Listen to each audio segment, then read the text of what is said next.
સરસ સરસ. આજે આવી ડોળિયા ગામની પવિત્ર ધરા એવા પરમ વંદનીય મંચ ઉપર બિરાજમાન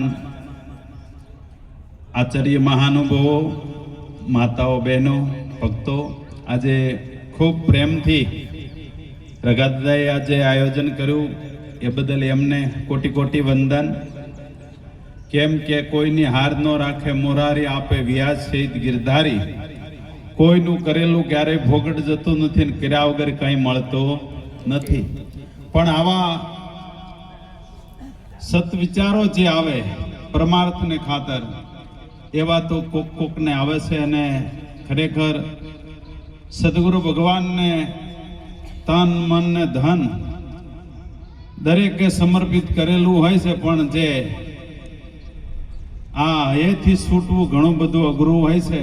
આજે રગાદાને આવો હયેથી છૂટવું અને આવો એમને ભાવ જે પ્રગટ થયો અને દરેક જિજ્ઞાસુને સગા સ્નેહી મિત્રને જે બોલાવીને આવું ભજન સત્સંગનું આયોજન કર્યું એ બદલ એમને એમના પરિવારને કોટી કોટી વંદન છે.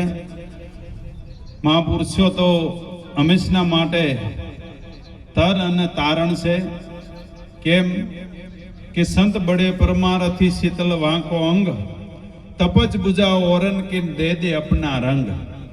હંમેશના માટે આ મહાપુરુષો જે આયા છે એ પોતાનો રંગ આપવા માટે આયા છે.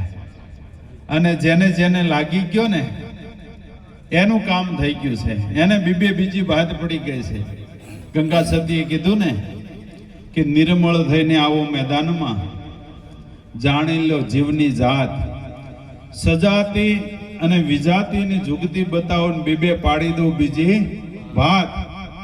જેવા બીબામાં સોની જે સોનું નાખે છે ને એવી ભાત પડી ગઈ છે. એમ આ સંત મહાપુરુષો બીજી ભાત પાડવા માટે આવી ડોળિયા ગામની પવિત્ર ધરા ઉપર જ્યારે આવ્યા છે તો આપણે જરૂર પૂરેપૂરા સંત મહાપુરુષોના શબ્દને એકાગ્રતા ચિત્તથી ગ્રહણ કરશું, આપણા જીવનમાં ઉતારશું, શ્રવણ મનન અને નિધ્યાસન કરશું, એનો અભ્યાસ કરશું તો જરૂર આપણા જીવનમાં ઘણું બધું ઉઘાડ થશે. અને આધ્યાત્મિક શું છે, ભૌતિક શું છે, દેહ શું છે, વિદેહ શું છે, જ્ઞાન શું, ભક્તિ શું, મન શું છે, આત્મા શું, બ્રહ્મ શું, પરમાત્મા શું. આ દેહ નતો તારે હું ક્યાં હતો, તારે ક્યાં છું, ક્યાં જવાનો છું, આ ત્રિકાળ જ્ઞાન જરૂર પ્રાપ્ત થશે. એટલે ખૂબ ખૂબ ધન્યવાદ છે. અને રમેશરામ મહારાજે સરસ મજાનું આજે આવું હેન્ડલિંગ સંભાળ્યું છે. મને ખૂબ આનંદ થયો. આટલું બોલીને વાણી વિરામ આપું. સદગુરુ મહારાજની